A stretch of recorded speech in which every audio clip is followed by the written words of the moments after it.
The CBS Sports NFL Draft Podcast. This is episode 56. I'm Ryan Wilson. That's old Rick Spielman there. And if you like that smile on his face, there's a good reason for that, and we'll get to that in a second. He's had some success on the golf course, Debo. Conveniently forgot about our $1 bets, but we'll circle back to that. But today, Rick, we're taking a look at what lessons we can learn from the 2023 NFL Draft. We'll continue to talk about these rookies throughout the year, but just like the last 2 days of school before summer vacation, need to have a few loose ends on the most recent draft. So specifically, we'll take a look at what lessons we can take away from how the 2023 draft unfolded and how we can apply that to 2024 and going forward. And to do that, of course, we have our expert, Mr. Rick Spielman. So I thought you were going to say Debo is the expert. He is the behind-the-scenes expert. He's the guy behind the guy. You're just the guy. So a couple things, a quick update, Debo. I think Rick's memory's fading. He brags about never forgetting anything. He forgot that we made the $1 bet about his golf score. I bet you $1 that you would shoot under 84.5, and you informed me yesterday that not only did you shoot an 84, you shot an 83. So the question for Debo is, I win $2, I believe. How do you feel about that? I don't think that's right, because we made a $1 bet. How does $1 turn into $2? So every time, if I happen to be on my little hot streak here, every time I shoot under 84.5, I owe you $1. Debo's the judge. For all the hard work I'm putting in. Debo's the dollar bet judge. Debo, what's the ruling on this? I mean, usually I would lean in favor of Rick, but I feel like him and I are beefing a little bit right now. So I think Ryan's we'll get to that in a second. $dollars. All right, so we'll let it stand at $1. We'll send it to arbitration, Rick. But right now, you already lost the bet. You didn't know you lost. And the dilemma for you is, how many dollars do you want to pay Ryan Wilson over the summer, or do you want to, as you pointed out to me, yip a few putts at the end of your round to get 85? That's all right. I've won about in my men's league. All of a sudden, everybody's a little concerned because I'll be more than willing to pay the $1 because I've won $280 off the last 3 rounds. So clip I'm able to afford gas to get to the round. Clip this, Debo, because if things take a turn south, I want to hear us playing this clip back when Rick can't break 100 back later in August. Yeah, but every time I can't break, if I shoot above 84.5, I get my dollars back. No, you don't. That's not how it works. Yeah, I'm not going to give you $1. Over and under. I'm learning this gambling thing. Over and under. Apparently, it's a continuous bet. By the way, if you want to hear us talk about this $1 bet, you can check out the previous podcast in the feed. Rick and I talked Impact Rookies, Impact Rookie classes, and even did a Memorial Day mailbag. All those shows in the feed. Check those things out. And by the way, on next Monday, Rick, going to start mixing things up, having a little summertime out of school fun. We're going to do a 2020 draft do-over. So you'll have an opportunity to right any wrongs that you had in the 2020 draft. Who was 2020? Was that Justin Jefferson? Is that the COVID draft? Yeah. Okay. That was JJ, right? Yeah. So you may not have much to fix, but we'll take a look at some other things that we'll look at my mock draft from 2020. Maybe we'll fix that, but that'll be coming next week. We got 620, 21, 22, 23. Yeah. Between you and Pete Prisco, you guys apparently know everything. So that's, I'm happy to be this close to greatness, I'll say. But by the way, you can watch us live as always on YouTube at NFL on CBS. Give us a thumbs up while you're there. And if you're on Apple Podcasts or Spotify, subscribe and leave us a 5-star review. Also, in case you missed it, this has been an ongoing theme here. Rick is the only employee at the company who doesn't get Paramount Plus for free. One of the many perks for working at Viacom CBS, and Debo's going to make Rick earn his P Plus subscription. As a recurring bit of the show, we give Rick an eminently attainable challenge, whether it's trivia or not laughing at his own jokes or being nice to me for an entire show. And the prize, the P Plus subscription. So far, not great, Rick. No, I'm thinking I'm 0 for 3 or 0 for 4. And, you're at least 0 for 3. You got golf going for you. This P Plus thing, not so good. But no, and I keep getting on my emails that a P Plus subscription trial run for 3 months is in my emails, and then I use the once I earn it, if I do get a code to use from the company or from Debo, who represents the company, it probably won't work. No, that's probably a good bet. Yeah. So it's But we'll all, pretend it will work, and then we'll continue to go through this thing. It works for everyone else but you, but I'm sure it's not your fault. of course not. Why would it be my fault? But great news. I feel like today is the day, Rick. We're going to will this thing into existence. All right, Debo. Yeah, I can't wait to hear my challenge today. What is Rick's Paramount Plus challenge going to be today? So I thought about skipping it because Rick's failure to follow rules overall. But this is, I believe, the most attainable challenge yet. It's kind of a choose your own destiny for Rick. So Rick, I'm going to need 2 answers from you to start. Give me a number between 1 and 250. Like 250, Yeah. not $2.50. Come 1 to 250.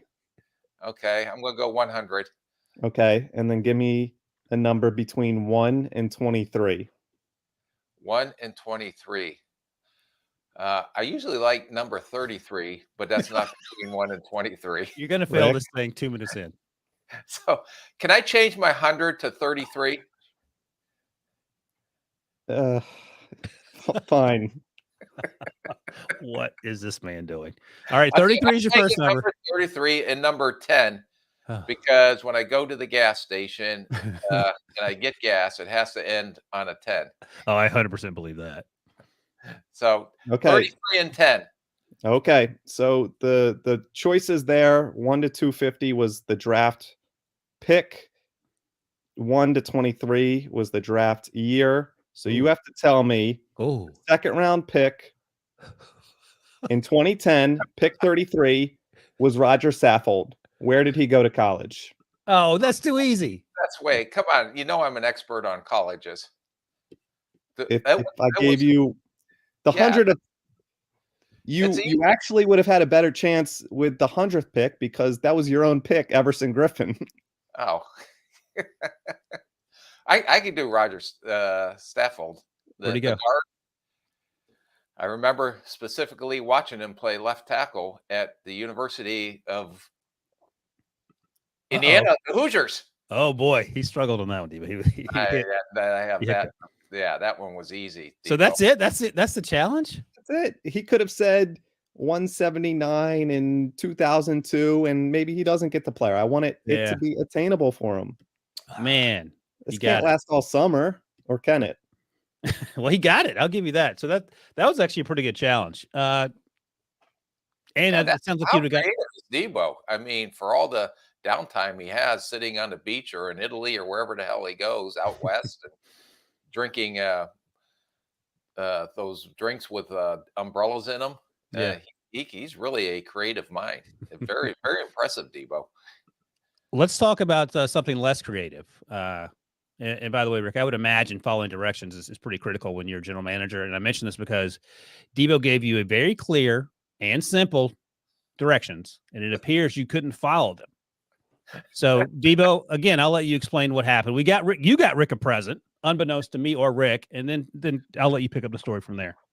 I mean, honestly, I felt a little bad about how the Paramount Plus challenge was going. I thought, we had to reward Rick in some way, put a smile on his face. His golf game was struggling. It's just been a rough couple of weeks for Rick. So delivered something, as you can see here on the screen if you're watching on YouTube.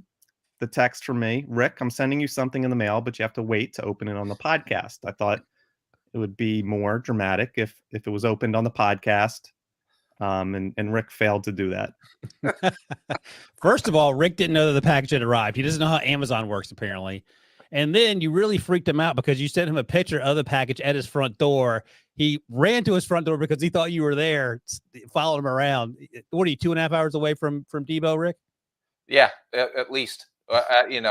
Debo, and just to get down from his high rise that he lives in, it's probably a 10-minute elevator ride when you're on, the top floor of the penthouse where he lives, and then getting into his car and then getting over here at least 2.5 to 3 hours. Yeah, Rick is talking about living a fancy lifestyle. Rick had no idea that Amazon drivers take photographs of the picture to prove that it's been delivered. That is weird. I have never ever experienced that in my entire life. And when I opened up my phone and I said, "Well, I don't think I got a package," and there's a picture of a package at my front door, I was like, This is creepy. You 100% looked over your shoulder. I know you looked over your shoulder to see if Debo was standing behind you with a knife. I don't know. I was looking for secret cameras. I was looking.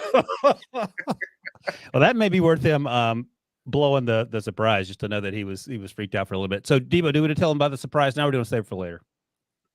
Let's unveil now. Rick already ruined the whole gig. Again. All right, what do you got, Rick? You got it with you? Yes. Look it. I had a package at my front door. I have not opened it yet. All right, let's see how good you want to be in these Hallmark movies. Let's see you act surprised when you open the package. Okay. Oh, look. The package is already open. They must have not have sealed it when they send it with Prime Video. I have no idea what this is. Oh, geez. Bad jokes. So if you're listening, Debo sent Rick with special instructions not to open until we are on the podcast, a dad jokes book. All right, let's randomly do one and then we'll get through it. People really hated those dad jokes you did on the mailbag podcast. So just do one and we'll get into this thing. Okay, I'll just pick one random. Just go. I get through this? Okay, I don't like that one.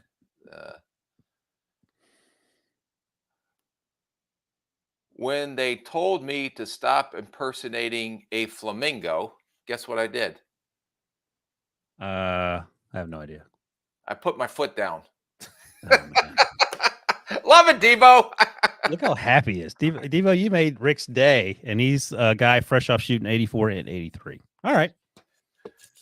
So next time, just address the package to his wife, and she can follow instructions, and she'll have to unveil it on the show. All right, Rick, put it down so you can focus. Don't get distracted. Oh, yeah, I'm going to read the rest of the show.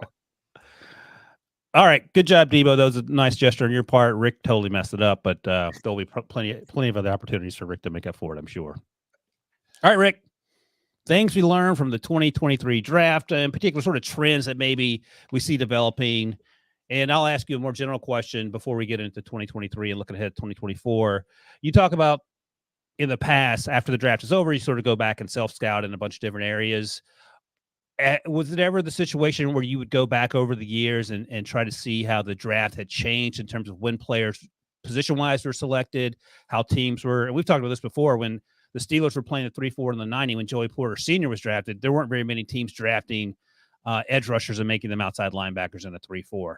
Defenses have obviously evolved over that time, and that position has become much more valuable. Did you guys do that specifically from year to year, every 2 or 3 years, to try to figure out how are you going to target players you wanted to fit your system? Yeah, I still believe it comes down to the system you're running.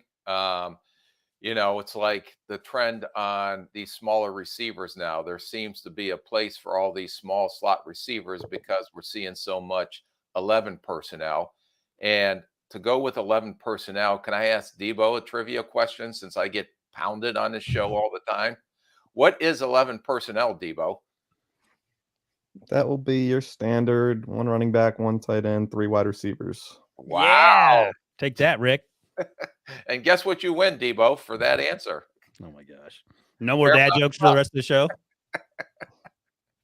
I'll send you a password that really works. So. All right, go ahead. So all of a sudden, slot receivers became more valuable because of everybody and how we've talked about in the past, the spacing in the NFL now, and everybody's trying to create mismatches, that's a little tease coming up here. But I think that slot receivers became in vogue a couple of years ago where they are getting drafted higher. Before, and I remember probably even back to 2017, 2018, if they were a slot receiver that weren't a 16-game starter back then, they can play 60 snaps a game, automatically we would put him in what we called a special category, that they would be able to play at a starter level if they only played 30 or 40 snaps. The same thing for a nickel corner, because they weren't expected to play 16 games, 60 snaps a game. But now you're seeing almost 70% or greater on teams being an 11 personnel So these guys are almost like true starters. So they became more valuable as we went along through the draft. So you have to sit there and adjust, but then you have to still talk with your coaching staff. Listen, this is the trends we're seeing. How does that affect us? Because we're going to draft personnel according to what the coaches are looking for to fit our schemes. So it still comes down, I believe, the communication between personnel department, coaching staff, and schematically what still fits. But those guys became a lot more valuable than maybe even 5 or 6 years ago. And just look at the most recent draft, right? Zay Flowers goes in the first round. Jordan Addison's 5'11", but he was 173. He goes in the first round. And then the truly, if we want to cluster these guys as smaller stature-wise, Tank Dell went in the third round. He's built like a tank, but he has that versatility of slot and also return. Josh Downs went in the third round. Trey Tucker went in the third round, and then Darius Davis went in the fourth round. And 3 of those 4 players, Josh Downs, I think, came out early. The other 3 were at the Senior Bowl. We saw them there. And typically when you see players that size, you're thinking day 3 at the earliest because of the things we historically talked about. But for these guys to go into the third round is an indication to me that things are changing. And let me ask you this. I don't know if Mike Zimmer had a specific plan that you guys focused on because he's a defensive guy when you were in Minnesota together, or just an overall organizational approach. Once you see slot receivers like that coming into the league, what is the counter from the defensive side? How do you counter that? Yeah, well, then you have to start looking at guys that can match up with those guys. And, back through the Bill Parcells tree and going through that, it's always been big corners that can match up. But when you see in these smaller slot receivers that are quick, not only fast, but quick, can get in and out of cuts, you have to start drafting athletes that can match up with these guys. So the smaller corners became more valuable, especially if they can play inside.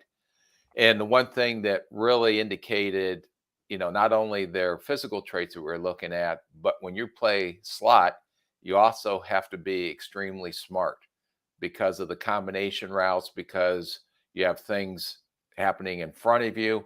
When you're on the outside, as I said, some of our analytics said that you don't have to be as smart and you can still be a Pro Bowl player on the outside. But the closer you came into the ball, the smarter and the more the intelligence scores came into play. So, but a slot nickel corner not only has to have the athletic skill set to match up with these slot receivers, but they also have to be very intelligent football players.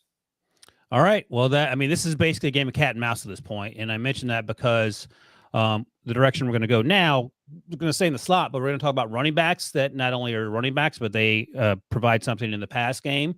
Jahmyr Gibbs is the clearest example. Bijan Robinson will probably be playing in the slot as well, diversifying that offense in Atlanta, as well as tight ends who can line up all over the place, almost with the exception being in line. You don't care if they're in line so much unless you're drafting Darnell Washington. So then the cat and mouse game becomes, okay, so we have we combat the small slot receivers with smaller, smarter slot defenders. Okay, we'll put the running backs and tight ends out there, which complicates the math for the defense in trying to defend those players, right?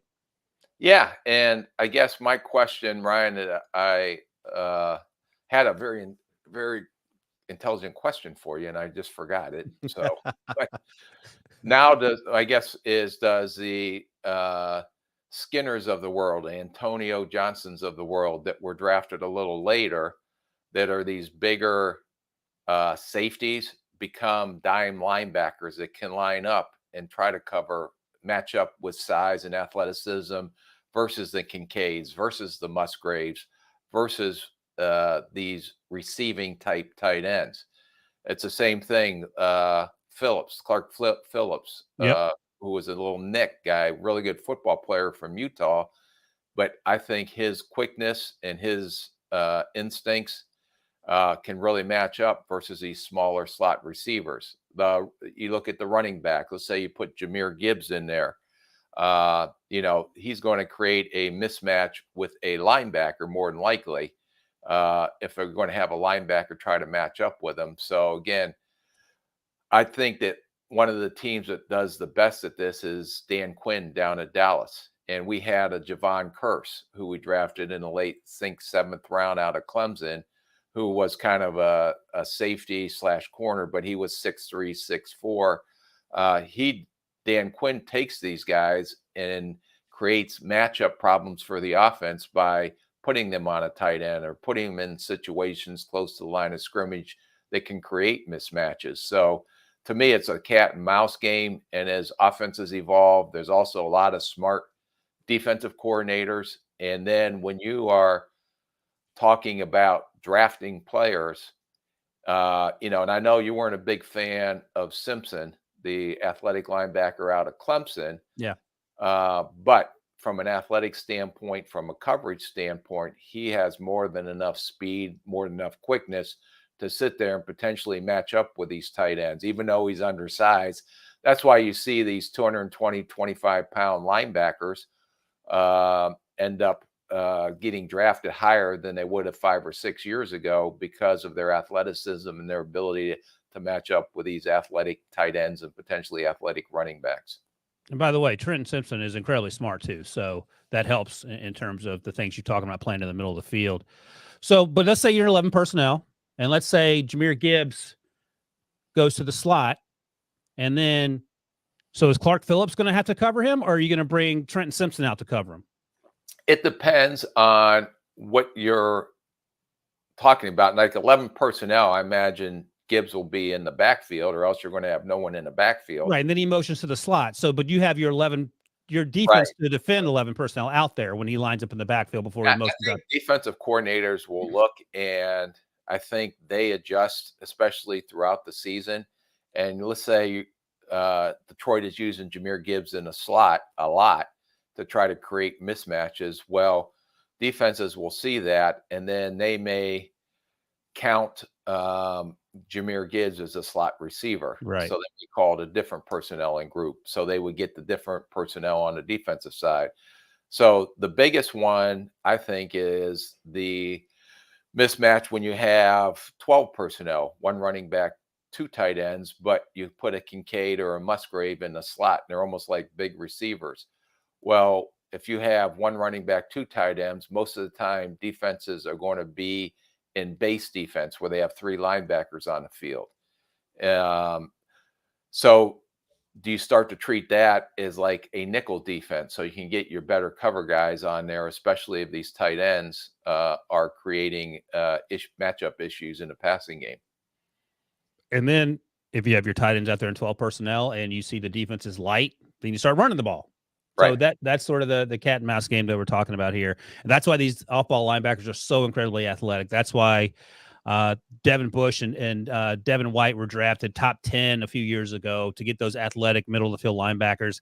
And I don't want to say Ryan Shazier started it, but that was one of the first drafts in 2014 when the Steelers took him out of Ohio State really early.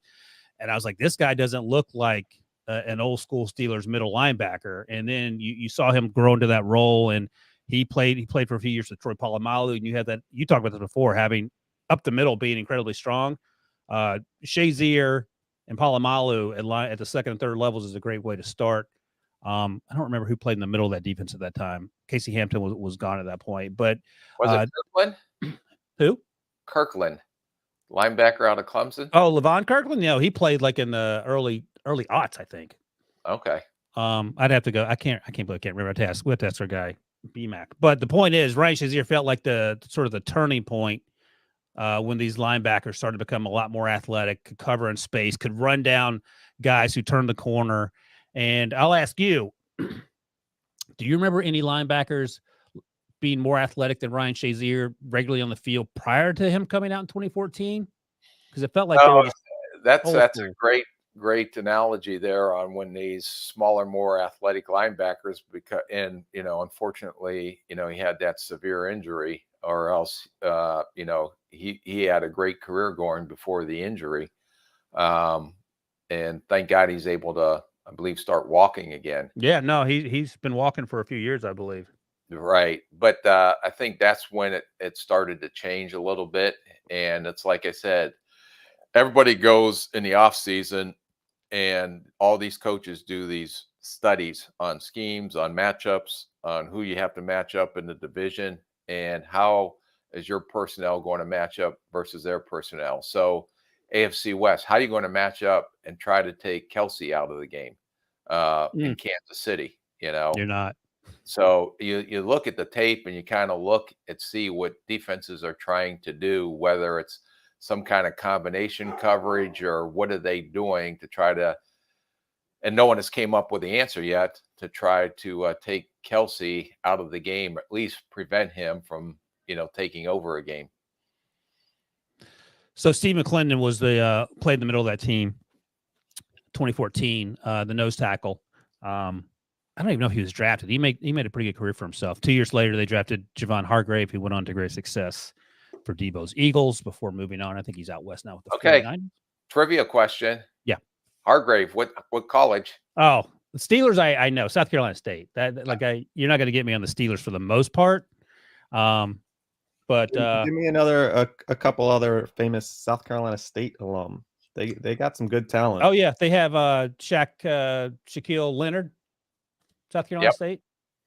And my first or second year of scouting, Robert Porcher. Oh, he was South Carolina State guy. I couldn't remember that. Yeah.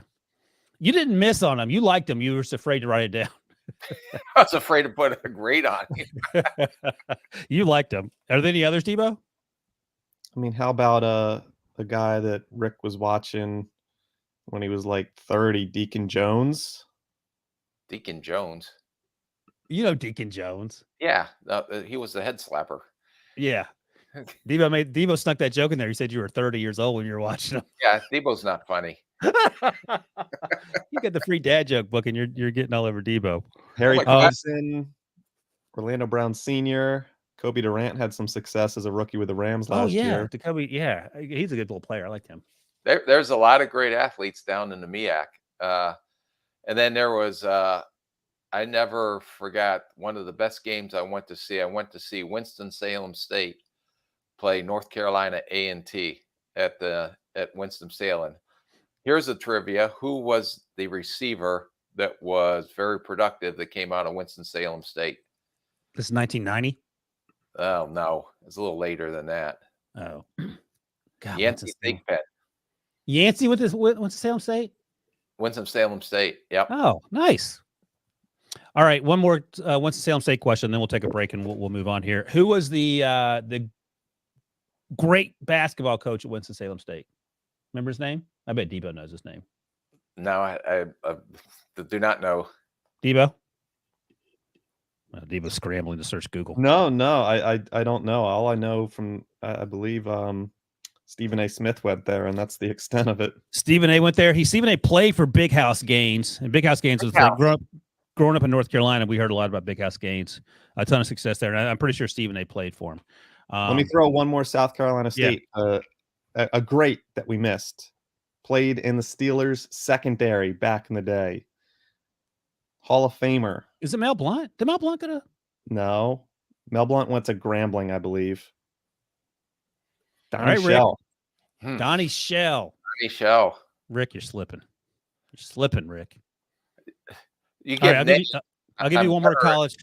One more college guess, and then we'll take a break. Alejandro Villanueva. Where did he go to college? Oh, my God. That one I do not know. Oh, Rick. The things you brag about, you end up coming back to bite you. He went to Army. Okay. West Point. Yeah. Let me double check that for you. Okay. I'm pretty sure he went to Army. Did he go to Army, Debo? Was he on Madden ever? On Madden? At least he knew Roger Saffold. That's the one that counts. Yeah, he went to Army. Because he actually fought in the Gulf War. He got signed by the Eagles, where he's playing on the defense side of the ball. And then he went to Pittsburgh, played left tackle there for many years and was successful there, and then finished his career in Baltimore. All right. Let's take a quick break. And when we come back on the other side, we got some little fun things for you, Rick. So hang around. We'll be back after this. Okay.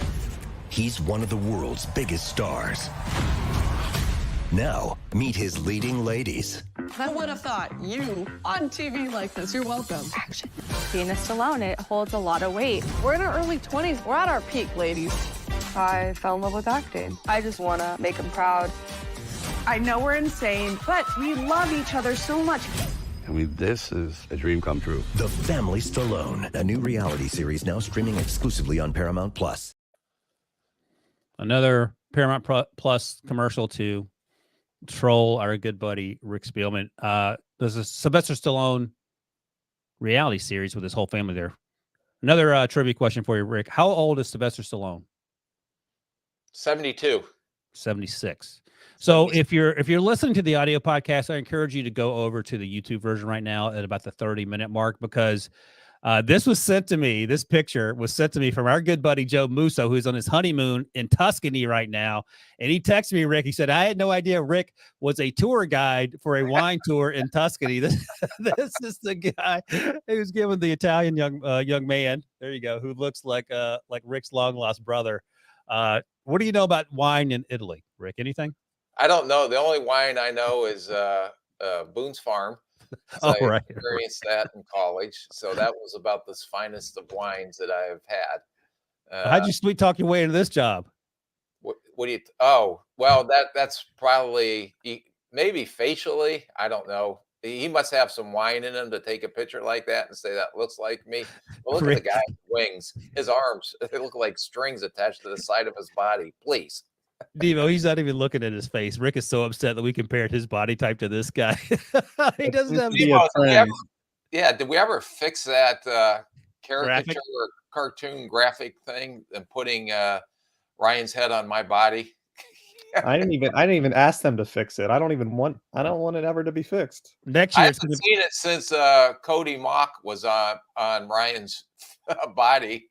That's right. That was looked like else. He ate Ryan, and we haven't seen that caricature since. Is that called a caricature?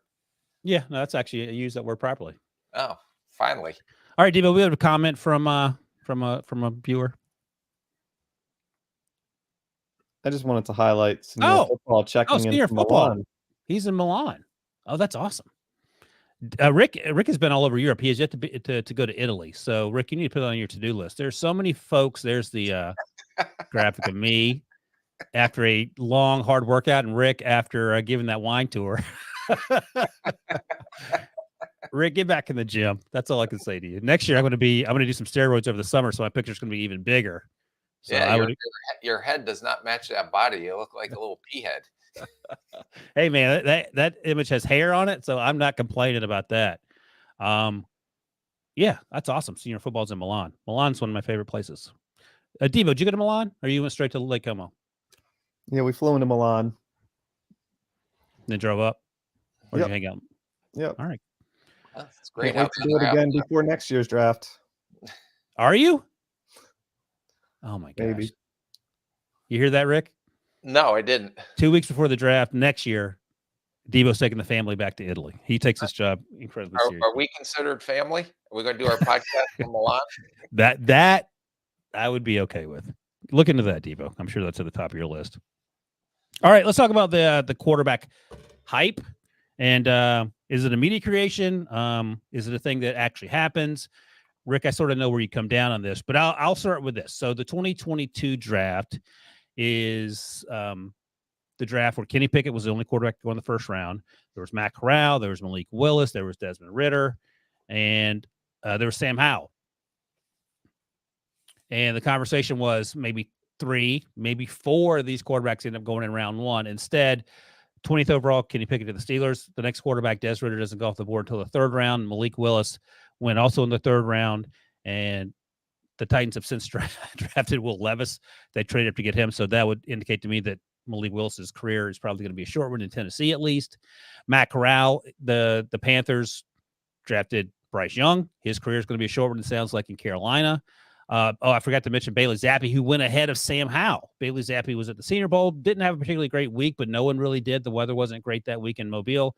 And then Sam Howell, the 5th rounder, which was a huge surprise to me, is going to start this year for Washington. We'll see how that goes. I liked him the more I watched him during the draft process, but clearly NFL teams felt differently. So were you surprised that only one quarterback went in the first round? Because we have seen year after year after year teams talk themselves into players, especially quarterbacks, because you need that position to be the right position, and they end up overdrafting players that don't work out. Yeah, no, I think teams are trying to be as disciplined as they can.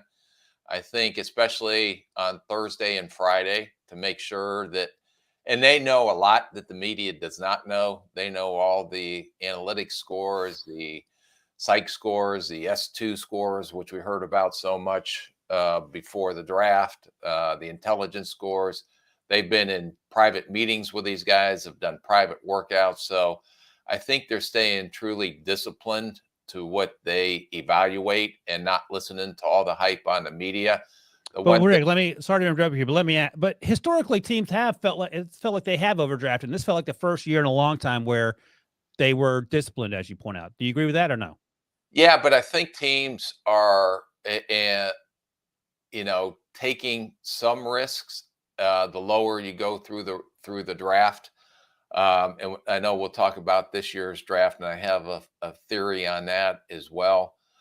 But I think when you're looking and evaluating these guys in this draft, not this year, the previous year, teams were very, very disciplined on not listening to all the media hype on these players. Like the third round will be interesting to see. Looks like right now Desmond Ridder may be the cream of the crop out of those third rounders. So, but teams I think do stay disciplined to what how they evaluate and where they develop these guys on the board.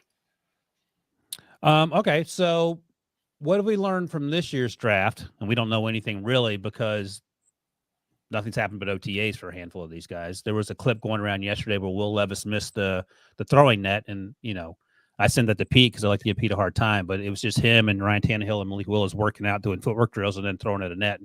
And Levis missed it. It doesn't mean anything, literally nothing. But the whole conversation for the last 12 months pretty much was that Will Levis has a chance to be the first overall pick, primarily because of the physical tools, but the tape did not match the physical tools that we just talked about. And no matter the amount of trying to talk himself into it, I think, and talking about Pete Briscoe, it felt like teams weren't going to make that mistake. Were you surprised that Will Levis? I had heard a week or so before the draft that his team was concerned they were going to slip a little bit. Were you surprised that a team didn't roll the dice on him in the top 20 picks? Not as much as you look at where the quarterbacks have to go, and then the lower you get in the draft, the less a team needs a quarterback per se. I was surprised that someone maybe didn't trade up in the bottom of the first just so they can get that fifth-year option. There are reports that the Titans may have been trying to do that.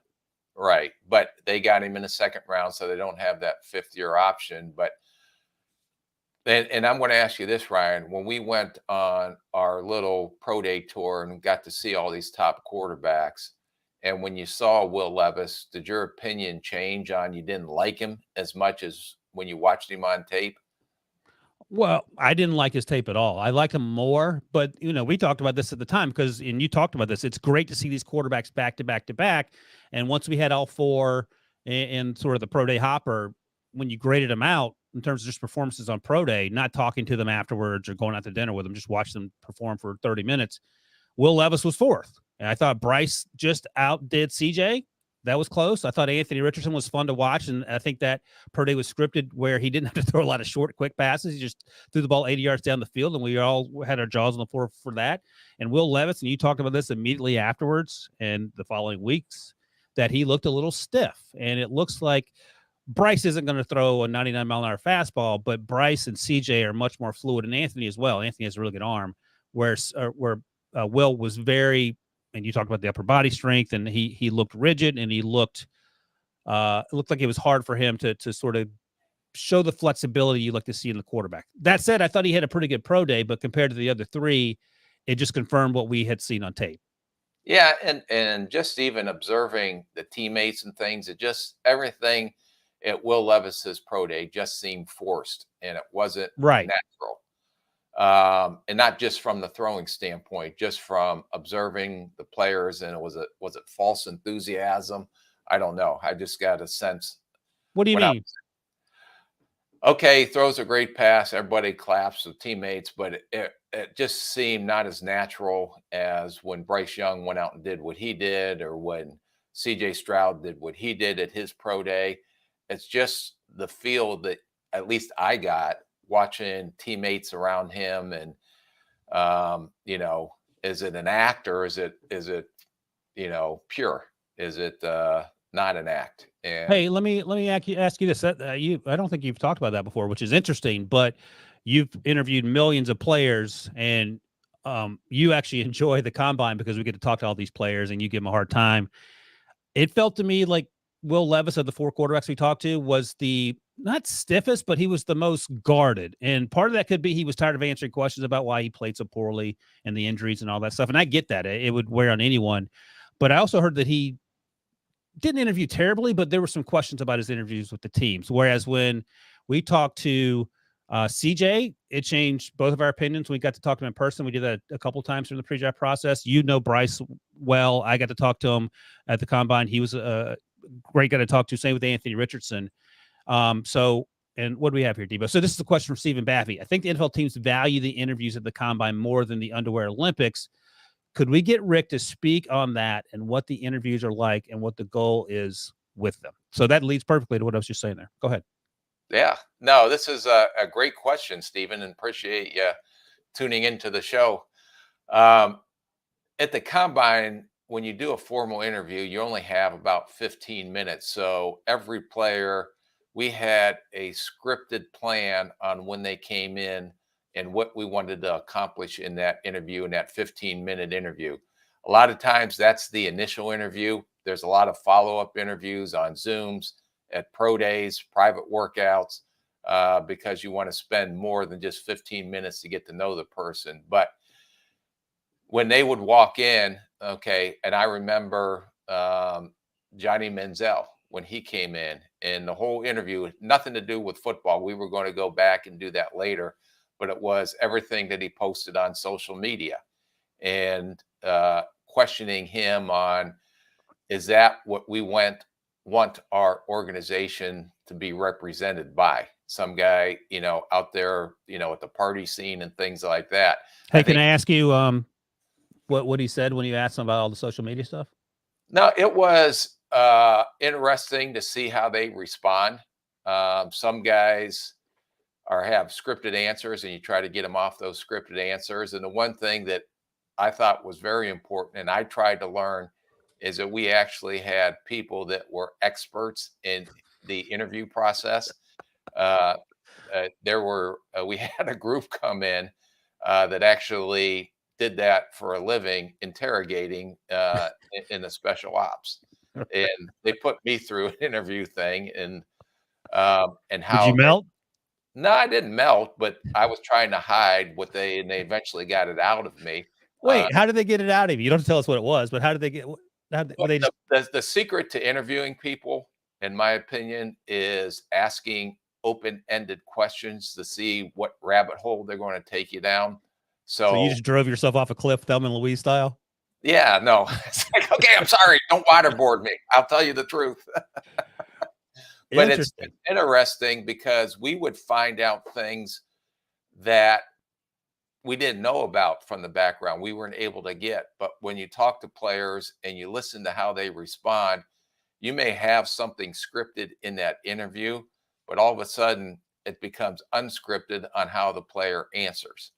And to me, the most important thing of the interview process was actually getting the player to feel comfortable. Usually if you start out with a bad dad joke, that kind of eases the tension a little bit. Or talk to him about something. Hey, I saw you play here and you did a phenomenal job, just to get him at ease, because the players are so scripted when they go into these interviews. The first thing you said to Cody Mock when he walked up on stage is, what, you can't follow directions and you want to be an offensive lineman? Because he may have been, we were doing the sound check and you didn't do it properly. And you just, and not all these people, by the way, know who you are. So they're like, who is this guy yapping at me? But he took it well. He laughed and then, he did what you told him to do. But that's sort of what you're talking about.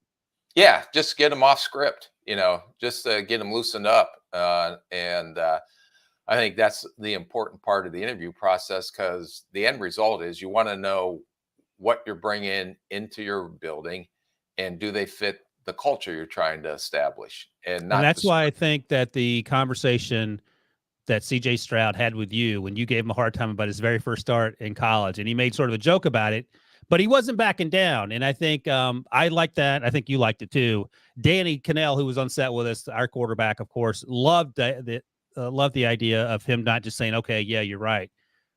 He's like, look, man, it's my first start. The weather was terrible. There were 60,000 people yelling and screaming at me because you said I'm going to go back in bad conditions, weather conditions. And you were saying that I got to go change my report. And he says, no, don't change it. Leave it there so I can, prove you wrong. So I actually like that about him. Did you get that sense? Yeah, no, I love, because then you got a sense of his personality. Right.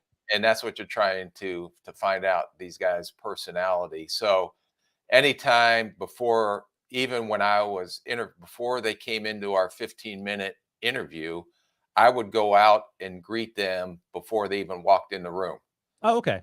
And just like, if you notice, although you don't notice much, is how many times before they sat down and we interviewed them at the combine did I go up and greet them and talk to them for a little bit before they came on the stage? And in fact, in Debo next year, we got to make sure you're at the combine with us because this is going to be fun to watch. Rick did do exactly what he said. The only time that I got a little nervous is when he and Pete Prisco were fighting over each other to get to Roger Goodell to shake his hand as he walked by the set. You would have thought it was a Taylor Swift concert and these two were Aaron Rodgers the way they were acting. It was embarrassing. No, I'd never seen Pete move like he did before. He did a flip over a chair. He made a dive toward the commissioner. Security started coming all over the place to try to hold Pete back. I said, Pete, act like you've been there before. Act like you've been there before, for sure. I think Joey Harrington may surprise some people this year. By the way, Rick, I was trying to end the show. I forgot to turn the page over, the second page of the rundown. So let's take a quick break. We'll come back and we'll talk about some of these quarterbacks that went late in the 2023 draft and what we can expect from them perhaps this season. Said I'm fired up. I'm sorry your time's up. I see the time came from the ashes, I rise up.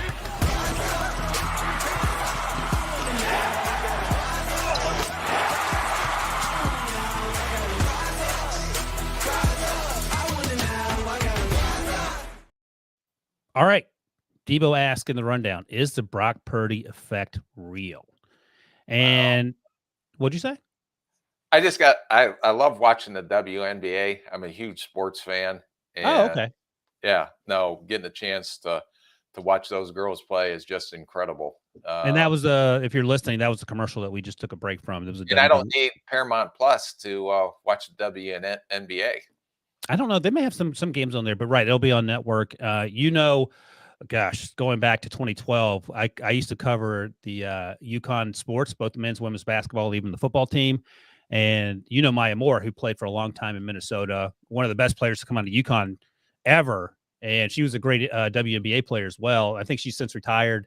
And she's doing the Lord's work, getting people who were unjustly put in jail out of jail, right? Isn't that what she does now? Yeah. In fact, I think married one of the people that she helped get out of jail that was unjustly put in there. Great, not only a great basketball player, but great human being. And I don't know, I went down to a couple of Lynx games. I got to know Cheryl Reeves a little bit and spent some time with her. And I thought she did an incredible job. And back during that time, they were untouchable. They were a dynasty that won a lot of WNBA championships. So I thought it was great just to even talk to her and learn how she did things and learn a little bit about the WNBA, and just to go watch it live is incredible. And especially nowadays, these females and how athletic they are. And when you watch it on the WNBA now, it's incredible. Really good basketball.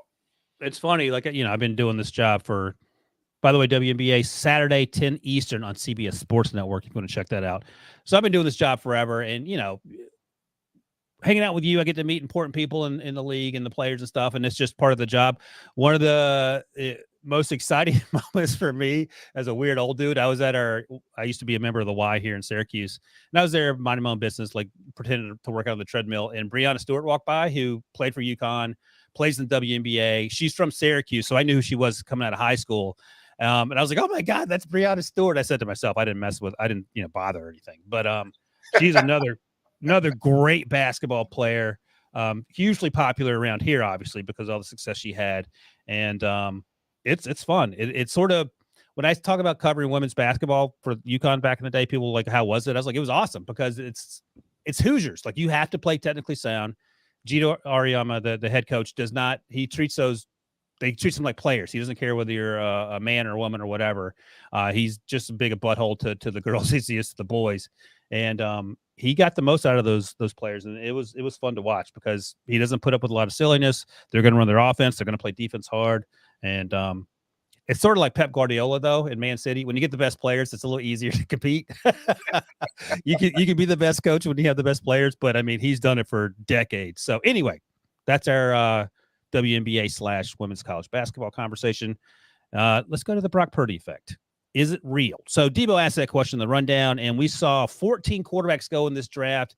And you can see here, starting in round 4, we had 2, 4, 6, 8, 10 guys go? I think 9, because our 5 favorite quarterbacks won the first 3 rounds. So 9 quarterbacks picks 127 through 239.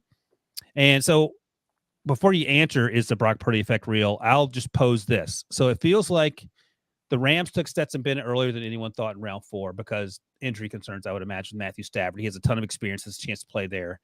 I don't know if the Raiders knew about Jimmy G's foot injury when they drafted Aiden O'Connell, but Aiden O'Connell is another player who has a ton of experience and plays a similar style. He may be less athletic than Jimmy G, but they do have Brian Hoyer on the roster, but it would not shock me if Aiden O'Connell had to play at some point this year as well. So are you drafting to try to find the next Brock Purdy, or are you drafting with the understanding that we need a veteran in there who may have to play, and the free agency quarterbacks, they're no longer available because they've signed elsewhere? I think a couple of things. I think teams are taking swings at these guys, especially on Saturday, especially if they have targeted a guy. And you don't know which one of these guys may be the next Brock Purdy. And one of the rules of thumb, I think it started with Ron Wolf in Green Bay, is to always take or draft a quarterback on Saturday.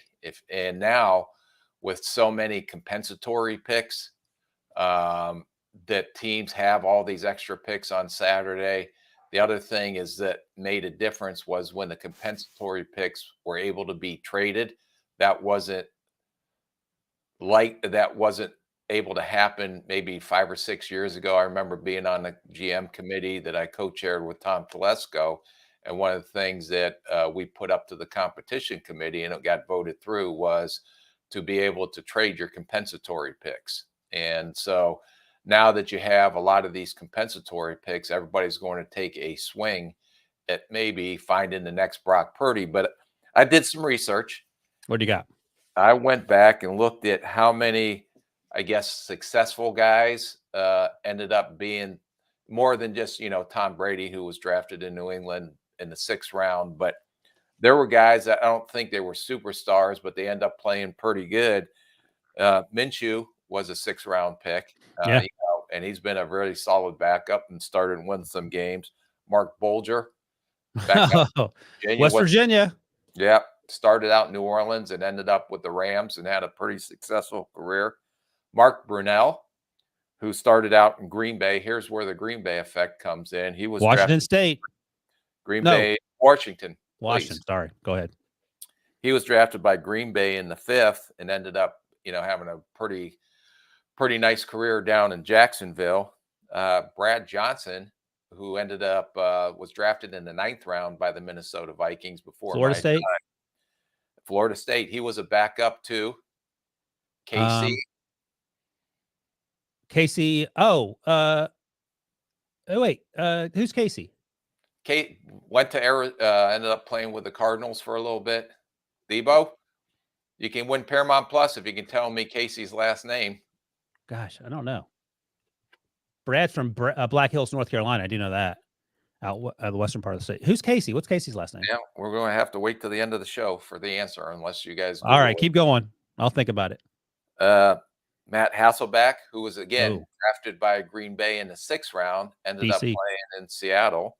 Brad Johnson came on a scene once he left Minnesota, went to the Redskins at the time, the Commanders now, and then went down to Tampa and played well down there. So there are more than just Brock Purdy successes that have come out of those later rounds. So especially at the most important position on the team, people will more than likely start taking more and more swings at these guys, especially with all the extra draft picks that that seem to be happening now because of the compensatory picks and because of the ability to trade the compensatory picks. Well, you mentioned that, and I think it makes sense. When it's one of those things that when you hear it does make sense, but people don't necessarily think about it in the moment. Were you surprised when Mike Shanahan with Washington took RG3, top 5, whatever he took him, and then came back in the 4th round to Kirk Cousins? Because I was shocked when that happened.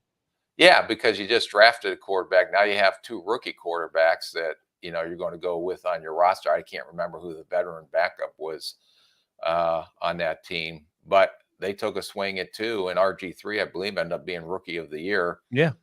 Before he got hurt. I remember playing against him, and he was phenomenal that first year when they were running the first time you started seeing the RPO system become very popular. And then you have RG3.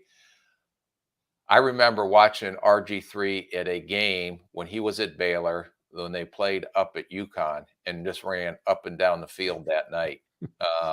And say that was when, do these athletic quarterbacks fit in the NFL? Because it was still questionable if guys that are runners first can actually play quarterback in the NFL, or do you make them another position? But when the Washington put in that RPO system with RG3, it was hard to stop. And that's why he has so much success his rookie year. And unfortunately, he went through a couple injuries.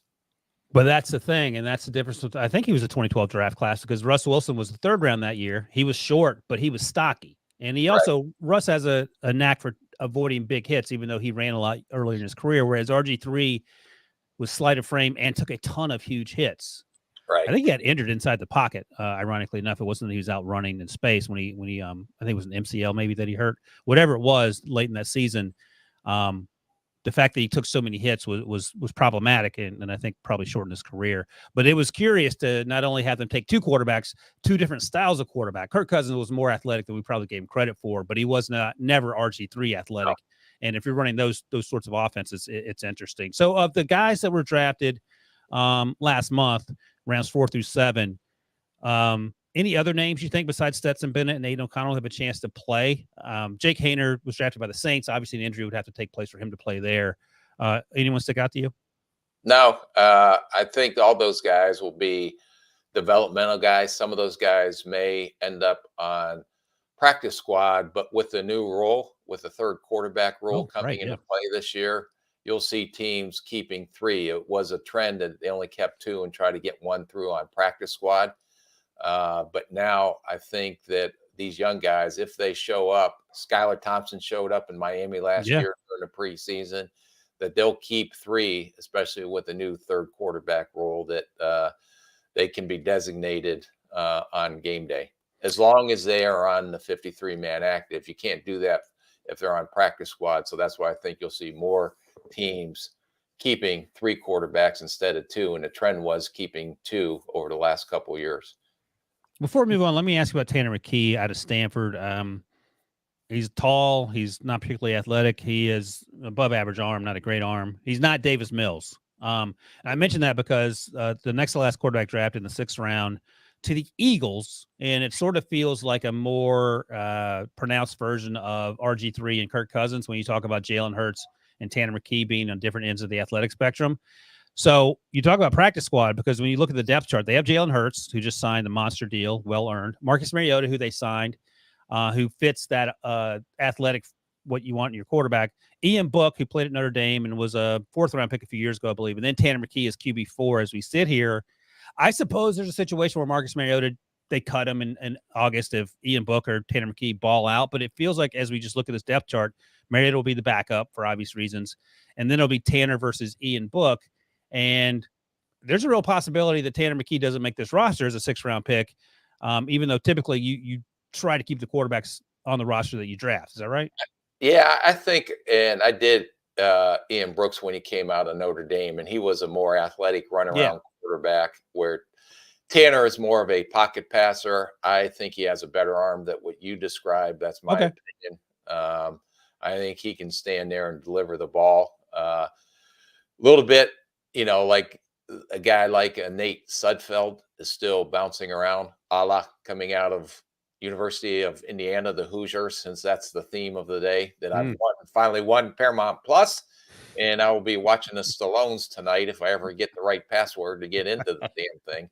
So, but I think that that'll be interesting because you're going to have these quarterbacks, the third quarterback battles, and like I said, I think that you'll see a lot more of the third quarterback making a roster because of the new rule. Right. No, that's right. So we'll see how it plays out. All right, let's talk about the Texans real quick. And Ryan, I wanted to add real quick. yeah. We have a long off-season checklist for Rick, and one of those things is to get some beautiful headshots of him and his hair and his beautiful smile. And I know one of his favorite quarterbacks in the draft was Jay Kaner. Have you seen the Jay Kaner photo shoot? No, I have not. This is what I imagine for Rick whenever we get him in studio to get some headshots. I did not qualify for the headshot studios last year. Everybody was all dolled up. Even Pete Prisco, which was hard. It took him a half a day to get him ready for his glamour shot. Well, listen, again, you want to be an actor. I think these sort of headshots are important to get in your book. I don't know if they call it a book or not, but when you go on these auditions, so commit these to memory, and then I want to see this play out in real time. Jay Kaner is now my new favorite quarterback. Oh, look, he's doing it, Devo. He's such a hater. Is that good, Wait, let's get a full shot. Yep. Do it again. Yep. Look off camera. Look off camera left or camera right. Oh boy, this is going to be a lot of work. Between the acting, when you open the package, and this, I got some bad news for you. Hallmark movie may not. Hallmark. My ultimate goal in life is to be an extra on a Hallmark movie. Mysteries. I feel like Charles Davis might get the part before you. He's a little more committed, so we got to work on that. But that's right. We got all off season. Debo, we're not going to mysteries last night. It was a great one. Oh gosh. All right, let's talk about the Texans because I cannot talk Hallmark movies right now. As Debo notes in the rundown, that the situation is unique in that Nick Caserio, and I think you actually noted this in our email exchange, Rick, that this is his third draft. He's had 3 different coaches. They got to get this thing right. They have D'Amico Ryans now, who comes from the Kyle Shanahan tree, which has been pretty successful, even though it hasn't been going on that long. What has to happen in Houston, a team that had 5,000 draft picks this year? They did get their quarterback. You said before the draft, you can't have 2 first-round picks, need a quarterback, and come out of here without one. They took C.J. Stroud second. They traded back up to get Will Anderson at number 3. We knew they liked Will Anderson. I think they have 2 first-round picks next year. What has to happen in terms of progress? Because this team has been 7-26-1 in the last 2 years. Yeah, I think you have to, again, another new head coach. I think they got the head coach right this time, not that the other ones, but at least they're going to give him an opportunity to have success. I don't know if they gave the other 2 an opportunity to have success. But I believe that Nick is going to start feeling some heat. It's his 3rd year. Like I said, the 3 head coaches, he's had 3 drafts. So these guys have to start producing, especially in his first 2 drafts. And they're going to have to be better than they have been. They can't be in a top 5 picking next year, although everybody right now sees them as a top, picking in a top 5, which happens to be Arizona's pick next year that can get 2 first-round picks. Yeah, that's right. They don't have the 2 first-rounders because they had to give up that first-round pick to move back up to get Will Anderson. So we'll see if it's worth it. And we talked about how costly it felt like that draft was. But if you get C.J. Stroud, hit a home run there, you get Will Anderson hit a home run there, you don't really care about. You're going to win some more ball games. They're going to have to grow and learn. But I think they're going to be a better team at the end of the season than they are at the beginning of the season. So their 2023 win total, according to Vegas right now, is 5.5 wins. So you think they win more or fewer than 5.5 games next year? Dollar bet that they win more than 5.5. All right, I'm not going to take that bet because I think they're going to win more than 5.5 as well. C.J. Stroud's day 1, or are you going to try to do the Davis Mills thing? Day 1. Yeah, I think that's right Just too. go. What'd you say? Just go. Just go. I thought you said Prisco. That's why I was confused. Yeah, no, all right, the final thing on the rundown here. Rick can open his package. Oh, right. Rick didn't follow instructions, so he already has his dad joke. Rick, give us one more dad joke, and we'll get out of here. Okay. Look how excited he is, Devo. What a great present. Wait, is this? There. Oh, no, that's terrible. Is that a glamour shot, Debo? Oh my God, that's gonna be awesome. Devo's tweet that out, Devo, when we do the promoting the show. All right, give us a dad joke, Rick. My dog's upstairs yelling.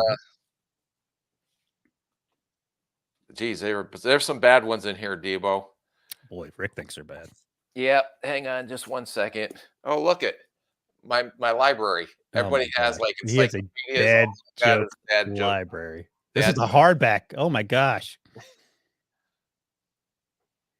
How do you not have these? Swapped our bed out for a trampoline. Guess what happened? What? My wife hit the roof. And that is the end. Oh, Jesus. All right. People, I apologize. That's my fault. That's on me. I should not have asked Rick to read that joke. But that's it for episode 56. Remember, despite the terrible dad jokes, give us a thumbs up if you're watching on YouTube and subscribe to the podcast. Leave us a 5-star review. Thanks as always to my guy Rick. Thanks to Devo for producing the dad jokes book for Rick to enjoy. And thanks to all you guys out there for watching and listening, leaving comments. We really appreciate it. We'll see you Monday for the 2020 Draft Do-Over Show.